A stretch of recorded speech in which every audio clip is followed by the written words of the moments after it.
All right, Kaylee, we're going to go relatively quickly just because I know that you can pause it and rewind it if you need to. So buckle up. Here we go. This is, I know you probably a little bit farther than this, but I want to make sure you know what we're talking about here. So we're talking about Hamilton's plan to get the economy rolling and get our country back on its own 2 feet. We have a lot of debt to pay, and of course, if we're going to have an army and build roads, we're going to need some money. So here's his financial plan.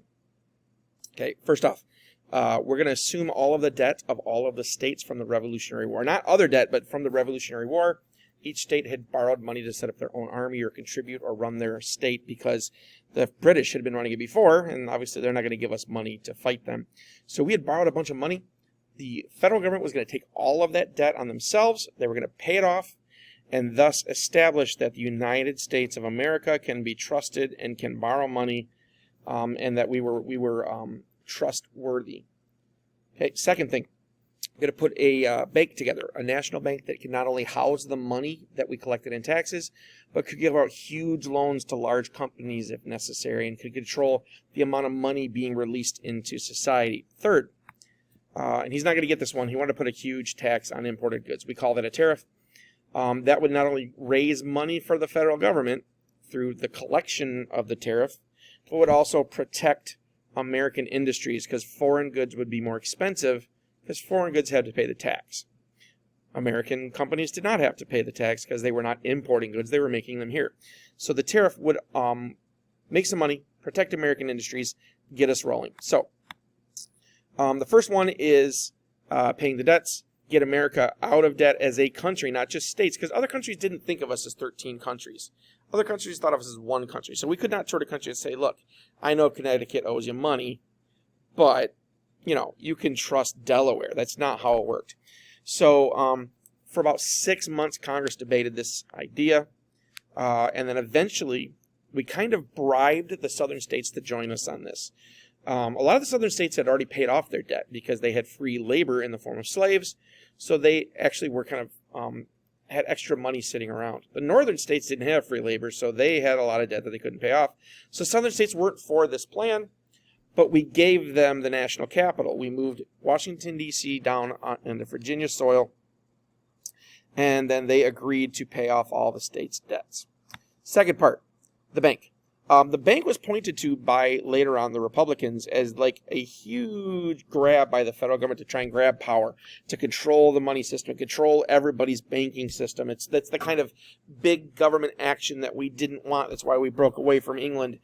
But Alexander Hamilton said we first off need a place to deposit tax dollars. If we're going to collect taxes by the millions of dollars, we need a safe place to put the millions of dollars. Secondly, we can use this bank. We're going to get rid of state currency. We're going to make it so each state doesn't have their own currency, but there's one currency in all of America. This bank could be responsible for putting that money into the economy. Especially South, but the opponents of the bank said that, look, we just signed a constitution, and the national bank is nowhere in that constitution, so you're just making stuff up. And this is what we're worried about in the Constitution, that you're going to take this idea of a federal government, you're going to run with it, and you're going to start doing things nobody wants. But Jefferson stated that the Constitution is the only guideline for what the government can do. If it's not listed in the Constitution, the government can't do it. Well, Hamilton argued that there's actually something in the Constitution says that we can do anything we need to carry out our powers, and one of our powers is to print and disperse money, so we need this bank. Eventually, they do approve the national bank. It's going to be controversial from that point forward. It's going to be listed as a reason not to trust the federal government. All right, now let's talk about the tariff, which I think is where you said you left off. The high tariff was the one that's not going to go through. For manufacturers and people who produce goods in America, the tariff would help them. It would protect their goods by making their goods cheaper. For everyone else, it just made things more expensive. As a matter of fact, a lot of the goods that we had in America, we weren't producing ourselves. We had to import from the Caribbean or from England or from France. So farmers in the South who weren't manufacturing anything needed to buy things, and all this tariff was going to do was make their stuff more expensive. Okay, now it was going to be able to create an army and stuff like that, but we needed this money to do things, and we also wanted to protect our American industries. But the Southerners were able to get enough people together that disliked this tariff because it was going to hurt trade, it was going to make things expensive, that they turned the tariff down. So what we end up with is a national bank and taking on people's debt, but no way to pay off the debt because we don't have any money because we didn't pass the tariff. Come on, let's go. All right.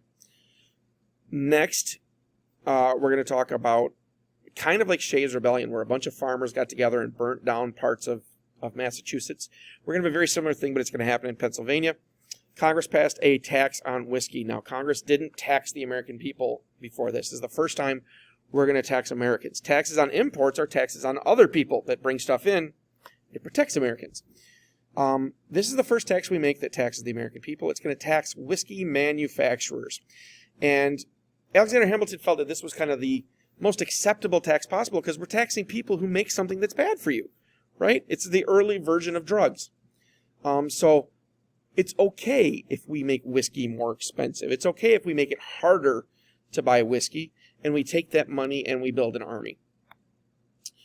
So we're going to take the money, we're going to pay the debt down, we're going to make liquor more expensive. The problem is, first off, a lot of Americans drink liquor and didn't want liquor to be more expensive, but more importantly, the farmers in Pennsylvania needed to be able to make whiskey. Okay, so how is the whiskey tax like today? Well, the whiskey of that time was something that was bad for people, but a lot of people used, and it was growing in popularity. Today, that is marijuana. Marijuana is illegal at the federal level. So the federal government considers marijuana illegal and therefore cannot tax it. You can't tax something that you consider illegal. However, many states in America, I think it's like 15 states, have legalized marijuana and tax it. I believe in Michigan we use that money to build our roads or to fix our roads.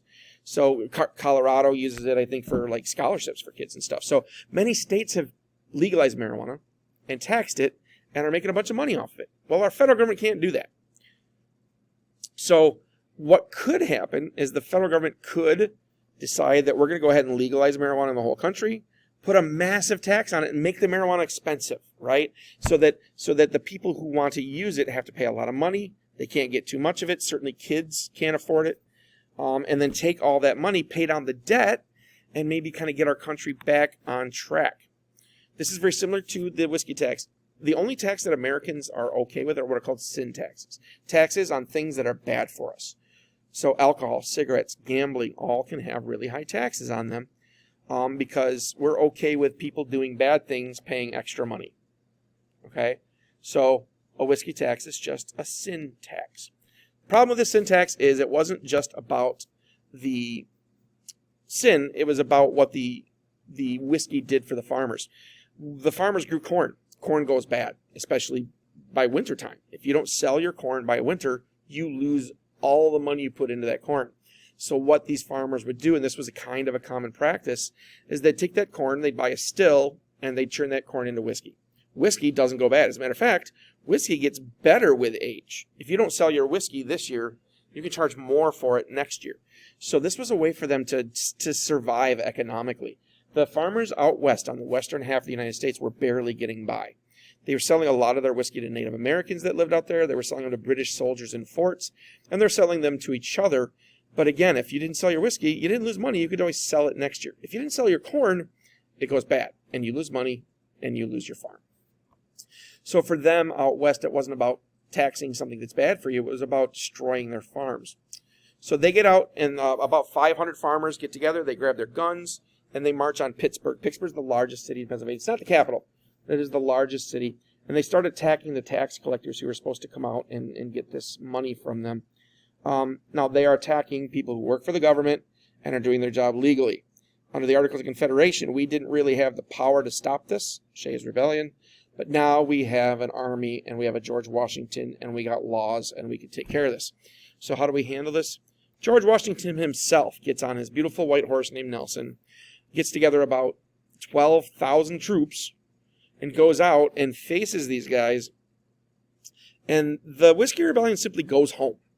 First off, they're overwhelmed and outnumbered 24 to 1. But on top of that, you don't want to be the guy that accidentally shoots George Washington. So George Washington's presence made them just go home. So you see the difference between the Articles of Confederation, where nothing could be done about Shays' Rebellion, and the Constitution, where they immediately put down this rebellion with no violence whatsoever. So that's an example of how much more powerful the Constitution is than the Articles. All right, Section 2. We're going to have political parties be born in America. Today, the two political parties are the elephant, which is the Republican, okay, and the donkey, which is the Democrat. The time period we're talking about in American history, it was the Democratic Republicans. They're later going to separate into two parties. And the Federalists.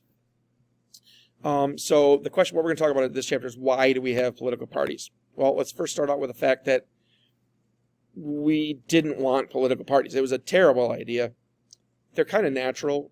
Human beings always look for people who are like-minded in them. In democracies, we want to win the election. So we find people who agree with us and try and find a candidate that can run to help us. Well, that's just what a political party is right there. So our framers did not expect political parties. They felt that a well-run government would mean we didn't even need a political party. If people weren't mad about the government, they wouldn't organize and try and change the government. They also believed that Americans would debate and just come to an agreement and agree what was best for America, which means we wouldn't need to set up combative political parties to fight over things. It was a bit naive for the framers not to plan for these things, so they put some stuff in the Constitution that really doesn't make sense when you have political parties. The old word for political parties is factions. Somebody who belongs to a faction was called a partisan, which is where we get the word political party from, a partisan.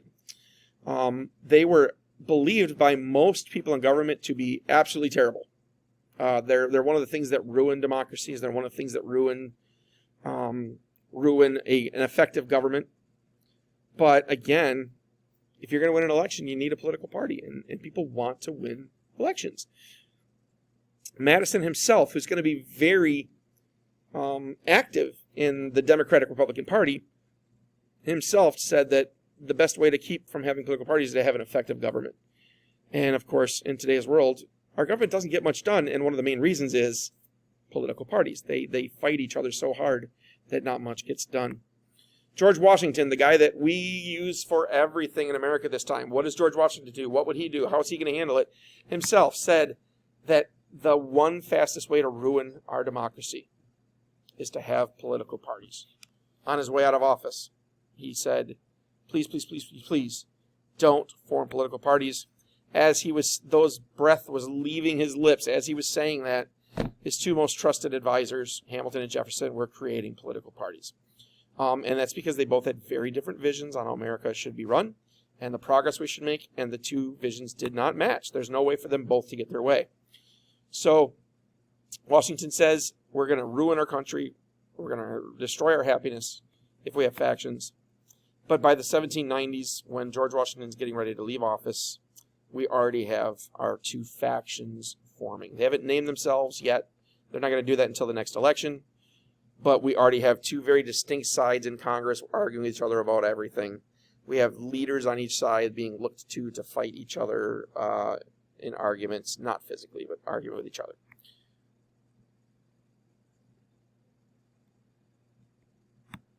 Oh, sorry, here's our two leaders. Thomas Jefferson's going to form the Democratic Republicans.